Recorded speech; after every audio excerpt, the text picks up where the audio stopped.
Ready to go? Well, good morning, everyone. Thank you, Premier Ford and Minister Sarkaria, for the province multi-billion-dollar investment in the Ontario line. And thank you to the federal government for your contribution. And we have here Minister Evan Solomon and MP Chi Nguyen. I am also joined here with the local councillor and deputy mayor, Osma Malik. It's great to be here with all of you. This partnership is what makes projects like this possible. For the first time in more than 60 years, we are tunneling a subway through the heart of this city. This is a historic moment for Toronto. When the Ontario line is complete, nearly 230,000 Torontonians will live within walking distance of rapid transit. A trip from Pape and Danforth to Queen and University, 25 minutes today, will only take 12. That's the kind of change that transforms how a city moves. King West, Chinatown, Distillery District, Leslieview. These new station names tell you exactly who this line is for. Every neighborhood along this route will be better connected with faster access to jobs, schools, and opportunity. This subway line will run from here all the way to Kennedy, to Eglinton Crosstown LRT, and imagine what could come next. An 18-kilometer rapid transit line connecting communities right through the heart of Scarborough. Transit that is fast, reliable, and affordable, that is what every Torontonian deserves. Which is why the city has frozen TTC fares for 3 consecutive years, and later this year, frequent riders ride free after 47 trips a month. I want to recognize the workers, the engineers, the planners for building this. Thank you. Days like today remind us what is possible when the federal and the provincial government come together and invest in this city. And we are extremely grateful. Today, the tunneling begins, and this city's future looks faster, more connected, and full of possibility. Thank you so much. And we will now hear from Minister and Toronto Centre Member of Parliament, Evan Solomon. Thanks, Mayor. Thank you for coming all the way from Ottawa. Thanks, Mayor Chow. Good morning, everybody. What a pleasure to be back home here. Premier Ford, great to be with you. Minister Sarkaria, Deputy Mayor here, great to see you, and the fellow ministers. My colleague, Chi Nguyen, who's here, fantastic. This is a great day. It's a really great day. Today's about building. That's what we've got to do now. This is the moment to build. Today is about building infrastructure that this city needs to grow, building the connections that people rely on every day, and building the future of Toronto in a way that is practical, pragmatic, ambitious, and let's face it, long overdue. Parce qu'au fond, c'est ça bâtir un pays, des projets concrets, des résultats visibles, une ville plus forte pour tout le monde. When people talk about nation building, a lot of times it sounds abstract, but it actually looks like today. It looks like transit lines actually being built. It looks like tunnels that are actually being dug. It looks like great men and women, the workers who are on site doing the real work in good paying jobs. It looks like real progress. People can see with their own eyes because that matters. People have got to see things getting built. Public transit's not just about getting people A to B, and anyone who lives in Toronto knows that's tricky. It's about time, precious time. It's about affordability. It's about productivity, and it's about the quality of life. And it's about whether a parent gets home early to tutor their kid or take them to hockey practice, or a student can get to class more easily, or a worker can access more jobs, whether a city can grow without grinding to a halt. And this is why this project is so critical.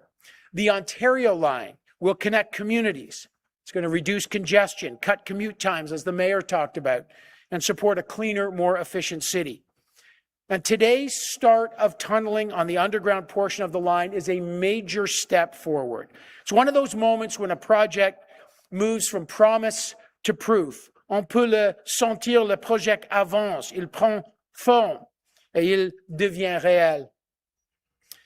With major construction already underway, which is awesome, it's another clear sign that this project's not just a plan on paper, it's actually happening.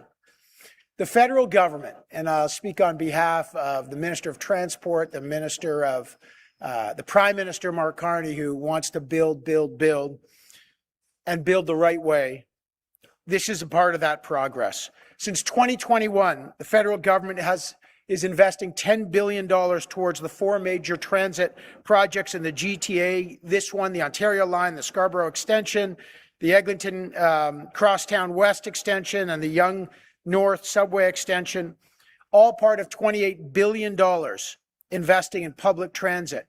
But this project, the $4 billion in the Ontario Line, is part of this largest public transit investment the federal government has ever made in the GTA, and we are very happy to partner with the leaders in the GTA and with the Premier. It's a major investment in Toronto's future, supporting 4,700 jobs annually just in construction alone. And this will have almost 400,000 daily boardings, which is fantastic, reducing the travel time, from 40 minutes from Thorncliffe Park to downtown to about 25 minutes, which is material. Connecting people to jobs, housing, reducing the burden of transportation costs, reducing traffic gridlock, and creating good jobs for engineers, skilled trades, and operators to maintain and keep this running for decades to come. And that is the ripple effect, the multiplier effect of infrastructure investment done right. That's why the partnership between the city and the province and the federal government is so incredible, because when governments work together, we build together and we build fast. In Ontario, the federal government's committed to working with the Premier and the province to advance major transit projects across the Greater Toronto and Hamilton area, because when the region grows, the future grows. We need the infrastructure that matches the massive ambition this city needs and the people who live here need. It's the greatest country in the world, one of the great cities of the world, but we need to build it and grow. It needs transit to reflect that ambition. So today is a moment we're celebrating. It's a sign of something bigger, that we're building the infrastructure for the city, for the province, and for the country. We're genuinely investing in communities together, and we're going to get things done. We're going to build. We're going to move quickly. We're going to invest in people's lives. We're going to invest in each other. We're going to, as I say, build in Canada, buy in Canada, and believe in Canada, because this is the greatest country in the world. We're in a tariff war. That will not stop us, because when we invest here, we invest in each other. That's how we build a Toronto strong for every single citizen who lives here and for every Canadian. That's a strong city, a strong province, and a strong country. Merci, c'est un grand plaisir. Merci.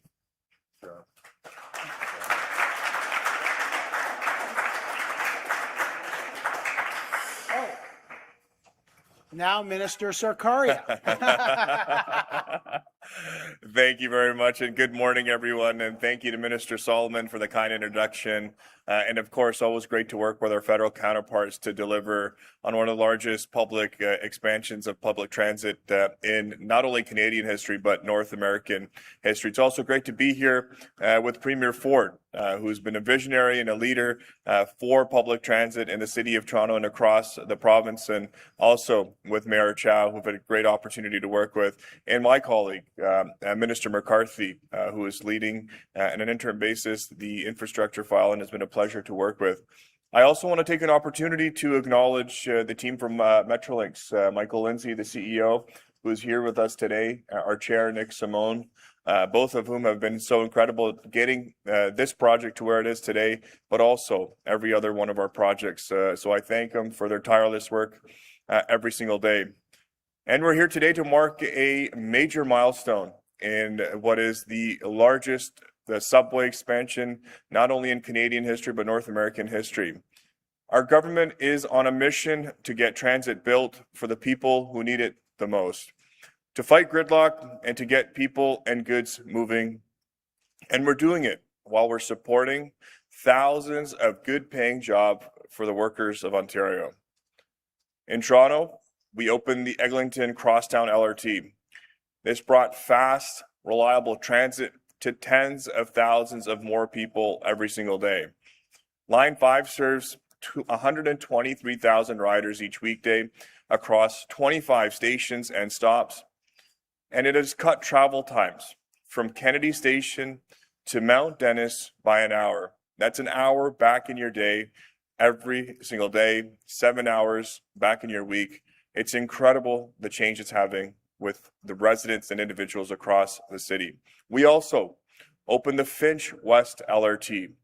This puts rapid transit within the walking distance of over 230,000 more residents in North Toronto. And we're taking the next step with the Ontario line. Work is happening right across the line. We recently broke ground on the elevated guideway, a 3-kilometer stretch of track that will connect Don Valley, Flemington Park, and Thorncliffe Park stations, where ground has also now been broken. The province also broke ground at Cosburn Station, which will connect riders across the city to Toronto's Pape Village neighborhood for the first time and cut commute times for tens of thousands of people. Step by step, we are building a faster, more connected transit network for Toronto and the entire region. And all of this is a part of our plan to reduce gridlock, cut travel times, and drive economic growth.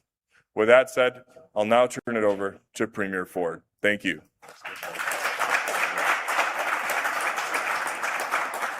Well, good morning, everyone, and thank you, Minister Sarkaria, for that introduction. I'm delighted to be here alongside Minister McCarthy. You're doing a great job handling 2 portfolios, and just keep going, my friend. And Minister Solomon, you know, the minister and I were chatting on the way in, and we were saying, isn't it great that we have 3 levels of government working together? That's what we need to do all the time. And MP Chai Wen, I appreciate you coming, Mayor Chow and Deputy Mayor Malik, as well as Michael Lindsay, CEO of Metrolinx, and Nick Simone, Chair of Metrolinx. You know, folks, we are so lucky to have these 2 gentlemen on Team Ontario running Metrolinx. Top-notch leaders, and leaders from across Toronto's incredible business community as well are here. As President Trump's tariffs take direct aim at Canadian businesses and workers, we can't afford to be complacent, and we can't accept the status quo. We can't control President Trump, but we can control the choices we make here in Ontario, Toronto, and with the federal government by building the most competitive, resilient, and self-reliant economy in the G7 so we can stand up to tariffs, economic uncertainty, and anything else that comes our way. We're cutting red tape, keeping taxes and fees low, saving businesses and families $12 billion each and every single year, and investing in our workers through our $236 billion plan to build, which is the largest infrastructure plan in Canadian history. We're building hospitals, schools, highways, bridges, and transit to connect communities, create jobs, and grow our economy. Because with a strong economy, we can invest even more in world-class services like healthcare and education. I always say, folks, the foundation of our infrastructure, our healthcare, and our education system is one thing. It's our economy. And that's what we have to focus on. That Ontario families are counting on. We all know gridlock is costing our province more than $56 billion each year and could reach $145 billion in the next 20 years. If we don't act now, too many people are wasting hours stuck in traffic every single day when they could be spending time with friends, family, or doing what they love. That's why we're moving forward with major new projects like Highway 413, the Bradford Bypass, and the 401 Tunnel. It's also why we invested $73 million to speed up construction on the Gardiner Expressway, leading to its completion 15 months ahead of schedule. Thank you, Mayor. Thank you, Minister. That was a brilliant idea. As part of the largest expansion of public transit in North America, we're building the Eglinton Crosstown West Extension, the Scarborough Subway Extension, the Yonge North Subway Extension, the Waterfront East Transit Line. That's a new one, so thanks with a partnership with the federal government on that and the city. The Hazel McCallion Line in Peel, the Hamilton LRT, and of course, the Ontario line. That's unbelievable, really. Like nowhere in North America are they even coming close to doing what we're doing here, which is a game changer. Yeah, no, that's great. It's a game changer for transit here in Toronto and around the GTA. People are already riding the Finch West LRT and the Eglinton Crosstown. And through our one fare, we're saving commuters $1,600 per year.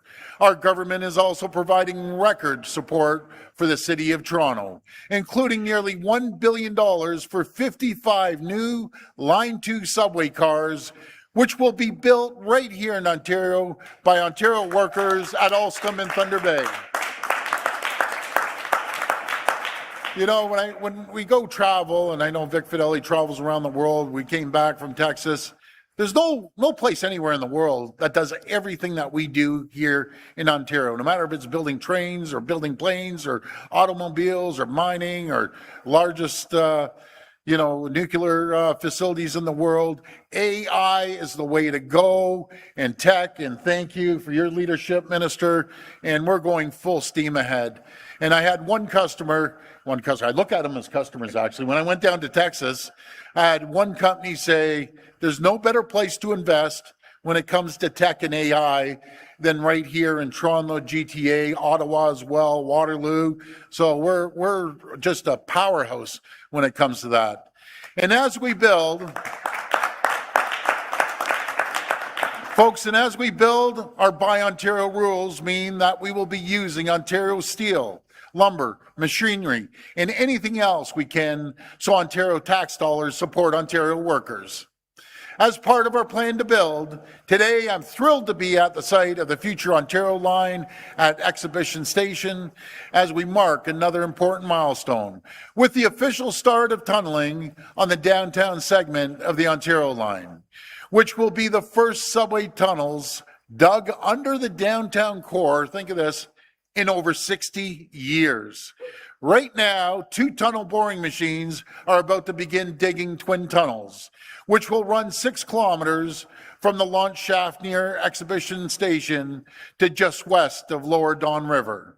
The full Ontario line will run 15.6 kilometers, adding 15 new subway stations, creating 4,700 good-paying jobs during construction every year, and putting nearly 230,000 more people within walking distance of fast, reliable transit. You know, I was thinking, Michael, the other day, there can't be a tougher dig than going underneath a city, going underneath foundations of buildings, going underneath other subway stations. The engineering that we do here is second to none. It's just fascinating. The Ontario line will cut transit times across the city by more than half, from the 70 minutes it would take today to less than 30 minutes, while providing riders with more than 40 connections, including 2 of the TTC Line 1 and Line 2, the Eglinton Crosstown, and 3 GO Transit rail lines. It's great to be here today to celebrate this incredible milestone as we continue building this transformational project. I want to thank all the partners, all the stakeholders, our colleagues federally and municipally. Folks, nothing can stop us in the world. We're going to keep moving, and I always say, never look backwards, never look sideways. Just keep moving forward, keep moving that ball down the field as Ontario does. I appreciate it. Thank you, and may God bless the people of Ontario. Thank you.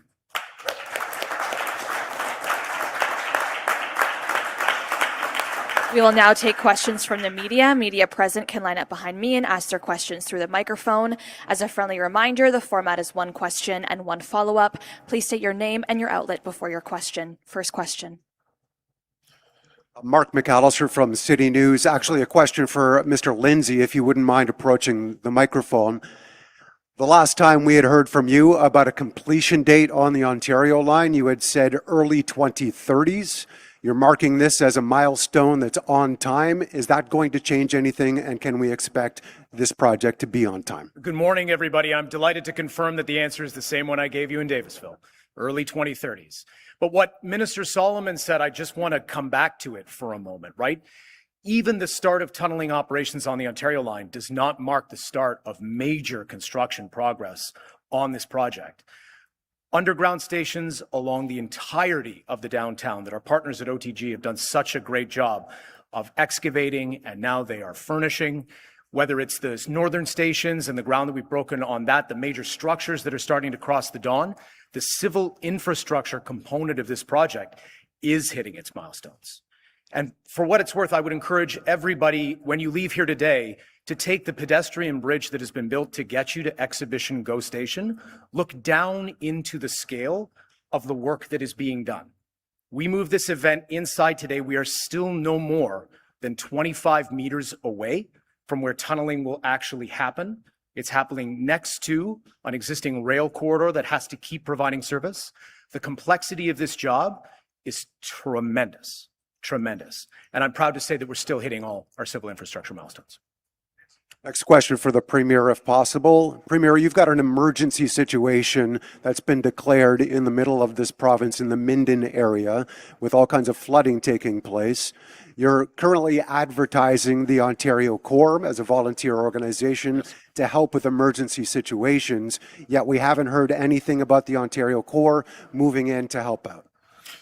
Well, we always wait for requests to come through, and I'm sure Minister Jill Dunlop is all over this. We have an amazing amount of volunteers, literally thousands of people ready to be activated at any given time, and I'm sure she'll be talking to me today about the actions that they're taking. And there's flooding happening here up in Bracebridge. There's flooding happening all over, but we'll be there to support the communities. Premier, if I may, a political question for you. Former federal industry minister Navdeep Bains, who you worked closely with Vic Fideli during the pandemic when he was serving in Prime Minister Trudeau's government, is talking about running for, or is considering running for, the Ontario Liberal leadership. Just wonder what thoughts you have about that. Well, my thoughts are focusing on Ontario, making sure that we create more jobs, building transit, infrastructure.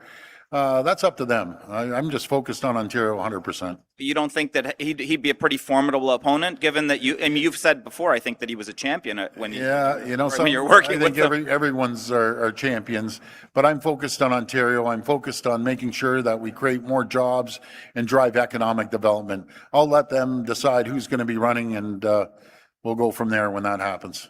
Premier, I just wanted to follow up on Benz's question about Bains. He has a great name recognition. Don't you think that he would be a tougher challenger in the next election? Oh, you guys are hilarious. No, I don't care who runs. You could run Mickey Mouse against me, Donald Duck. I don't care. I'm focusing on Ontario. I'm focusing on creating jobs and economic development, building the largest transit system in North America. That's what I'm focused on. They can focus on whatever they need to do, and good luck to them. But there are some polls circling around showing that the PCs are losing some popularity among voters. Don't you think that if Bains become the leader of the Liberals, that will make things harder for the PC party in any ways? Well, last time, I always say the only poll that counts is on election day. Polls are for dogs.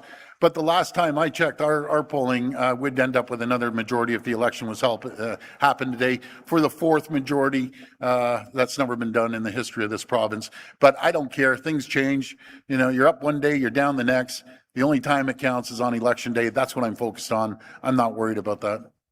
Hello, Premier. It seems that your MPP, Michael Tibolo, has lied on his resume with the university he went to. Do you think that's acceptable, and should there be any consequences for Michael Tibolo? No, I understand on some website it had the wrong name, but on LinkedIn and everything else, it had the right name, and Southern California is very similar. So he's fixed it, and we're moving forward.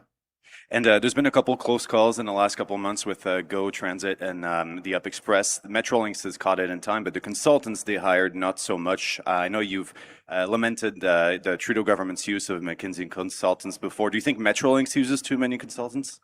Well, I'll leave that up to Michael Lindsay. I'll tell you one thing about Michael. This guy is a champion.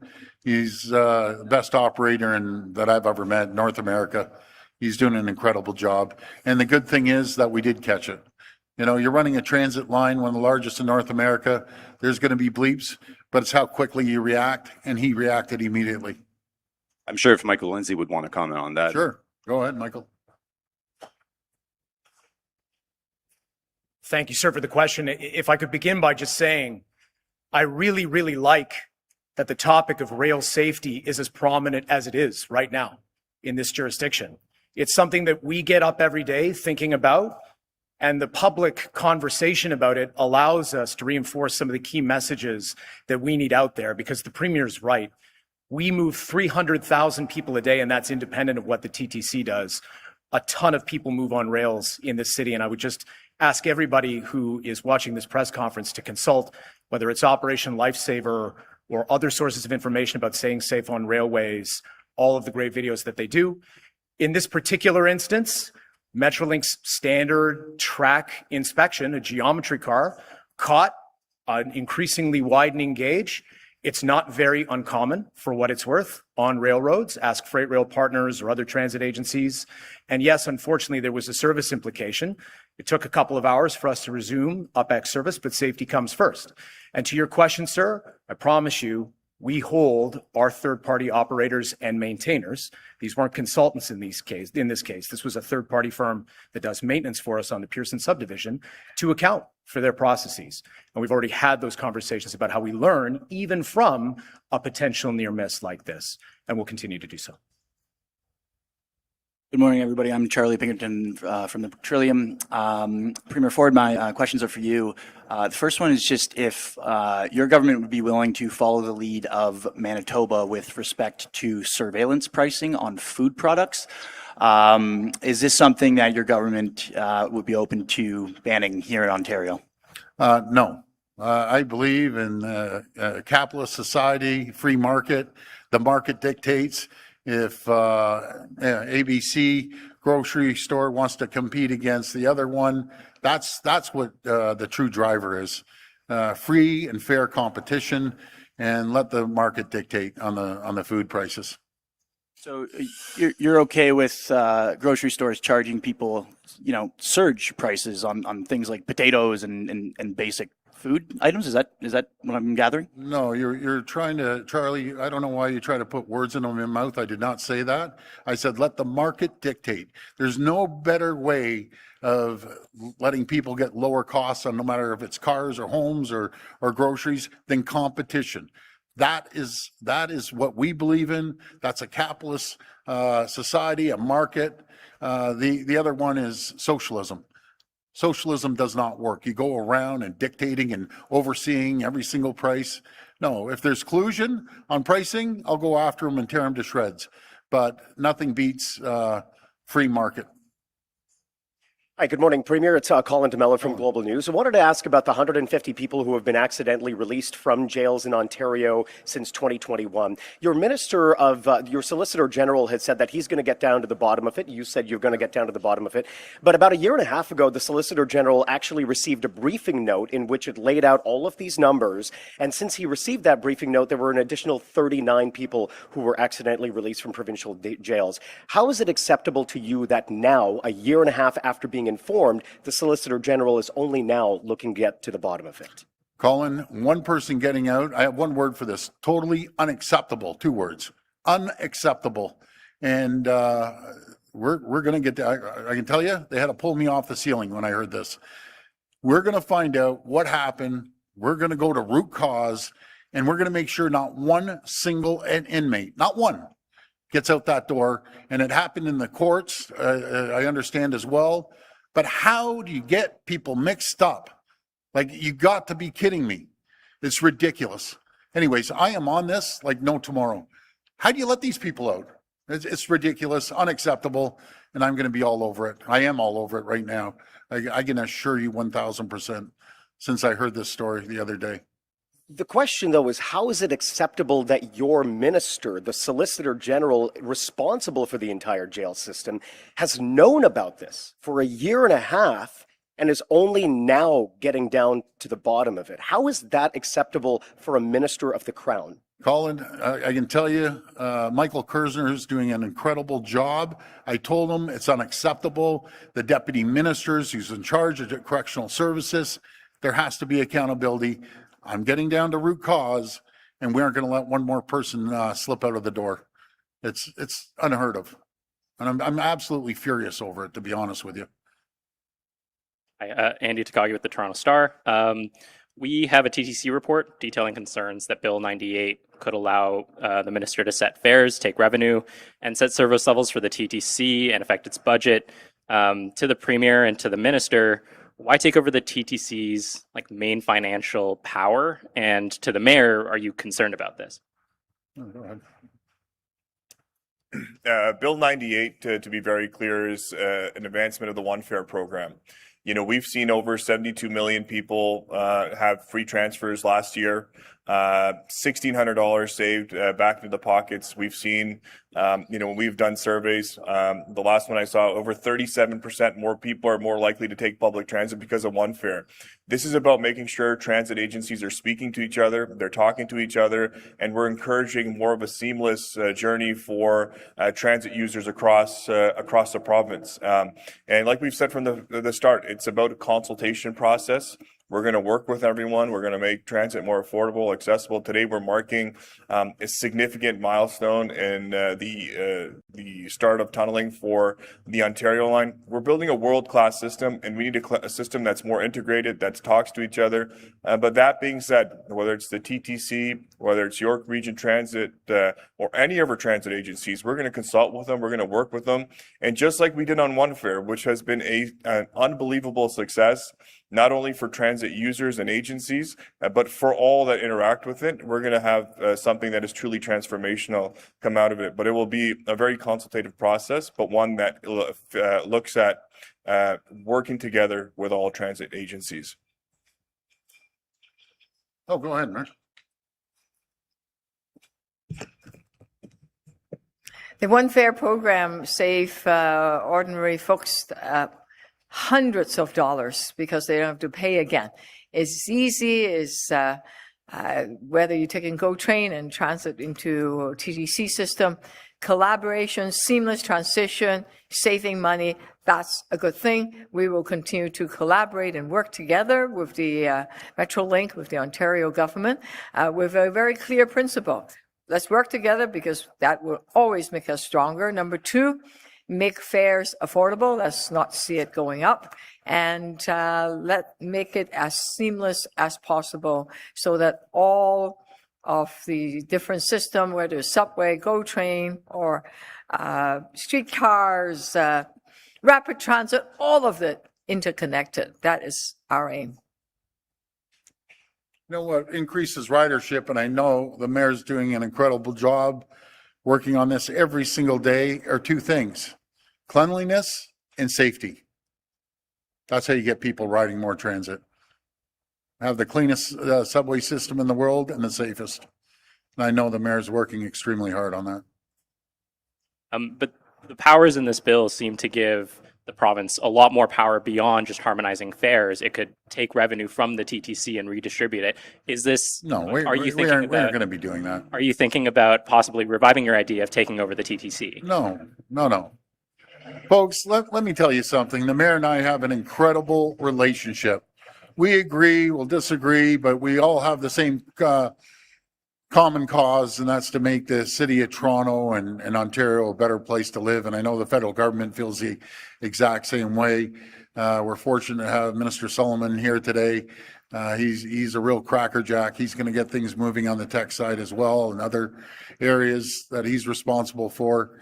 It's about working together, and we're in a very competitive market right now worldwide. And we have to move, and we have to move faster, quicker, immediate on everything we do. Just move and build, and don't stop. Don't look backwards. Keep going forwards. Never stop.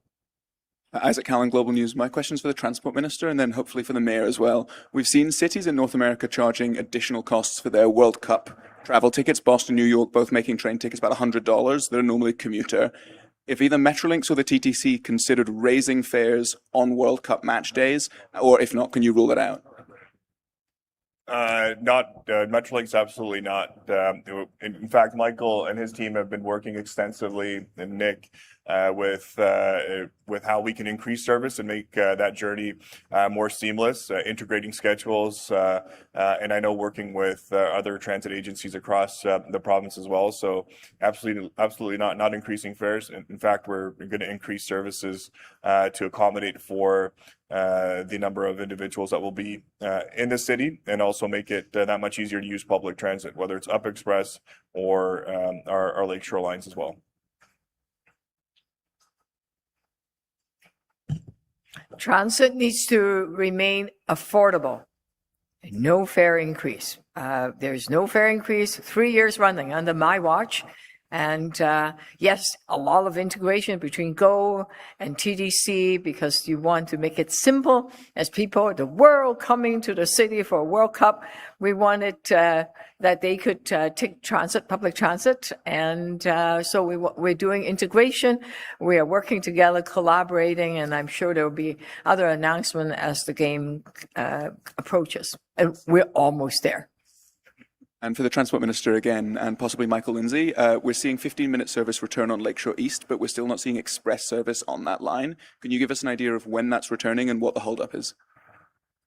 Well, I'll ask Michael to work with us. We continuously work on expansions of services across our network. We've got a lot of construction happening on our networks as well, and the other part of it is also working with some of our rail partners on different parts of the line. But Michael, maybe I'll ask you to expand upon that. Thank you for the question. It's actually very topical. The reason there is no Lakeshore East Express service right now is because there is another massive multimodal hub that caters to the Ontario line called East Harbour, which is being built right now, almost where these tunnel boring machines will wind up. That is going to be a massive at-level opportunity for transit riders of the future to switch between GO and the TTC, relieving congestion on Union Station. And unfortunately, geography and geometry are just what they are. We had to take the third track out of service in order to build that massive station. As soon as we reach the right moment in construction where we can reinstate the third track, then we have the ability to shoot the express past the local. So it's another opportunity for me to draw attention to the fact that as we build and try to provide service at the same time, there are of course going to be choices about disruption. I wouldn't say that it's delayed in coming back. I would simply offer a thanks to those who understand that their express option isn't available to them right now as we build this transit network of the future. Hi, Catherine Manny with the Canadian Press. For Premier Ford, I'm wondering, with your plan to designate Billy Bishop Airport as a special economic zone, can you tell us what provincial or municipal laws you plan to suspend? Well, what we want to do is build an economic zone. It's a crown jewel. We want to make sure we have competitive market against Pearson as well. It's about convenience. And I know the people want it. Like, we pull this coming out of my ears. It's 70% all the time. People want it. Now, we're going to make sure it's safe by extending the runways as well. But that's what we want to do, is focus on economic driver for the city of Toronto. Right, and maybe for Mayor Chow, I'm wondering, can you tell us, have you had any conversations with Premier Ford about the airport expansion? And to that point, you know, what concerns have you heard from Torontonians about the province's plans for the waterfront?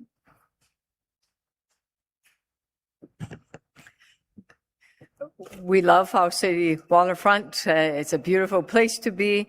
And whether it's tourists or local residents or people all across Ontario and Toronto, they love the waterfront. No, I have not seen a plan as to exactly how the construction or the extension or the expansion would work.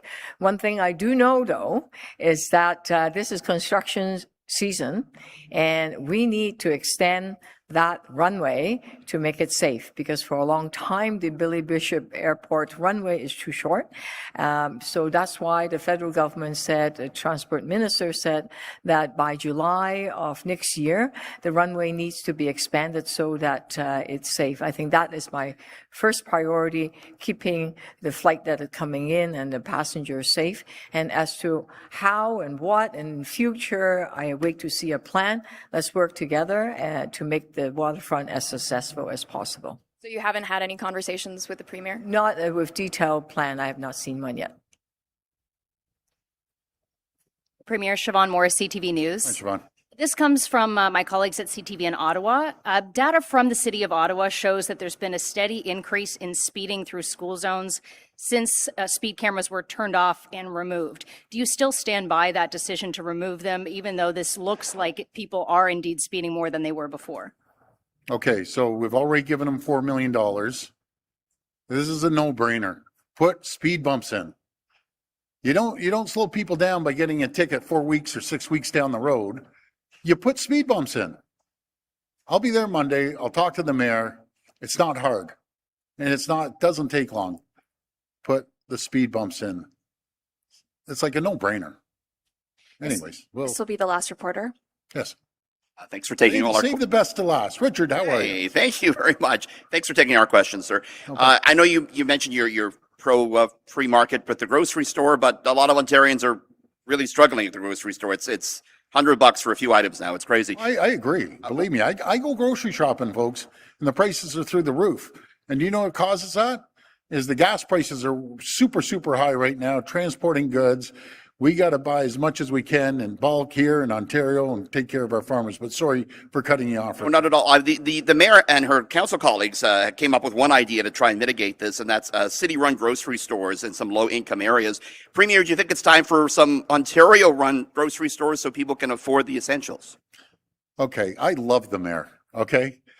But this is the craziest idea I've ever heard. These grocery stores can make, and these are experts. These are the Costco's, the Walmarts, the Loblaws. They make 2 to 3%. You know, food banks, yeah, by all means, support the food banks. But we can't have city-run grocery stores. But that's up to the mayor. If she wants city-run grocery stores, you'd be subsidizing it huge, because it's crazy. That's socialism. I love you, Mayor. Okay. Last question. We'll bring it back to today's announcement. The station renderings you're showing off today, they're just like low-rise stations. Amid a housing crunch in Ontario, Premier, why are you not planning on building housing above these stations? They should be. Yeah, they are. They're building the TOCs, 100%. Build on top of the transit stations. That's the way everyone in the world's doing it. And that's the way we're doing it. And Todd's overseeing the transit-oriented communities, doing a great job. Yeah, and we'll see, take it from there. When's Kinga coming back? Are you taking babysitting duties, and the mayor, you can babysit while she's coming back? Anyways, folks, you know something, this is a great day. We are so blessed to live in the greatest country, the greatest province, one of the greatest cities anywhere in the world. We work together, we collaborate together. We may agree, disagree, whatever, but we all come out united. And when I travel around and I talk to consul generals, ambassadors around the world, and I know Evan does the same thing. You know, I always say around the world, 6 degrees of separation. In Ontario, it's 1 degree of separation. You pick up the phone and you get your problem solved. Thank you to our partners, and may God bless the people of Ontario. Thank you so much, everyone.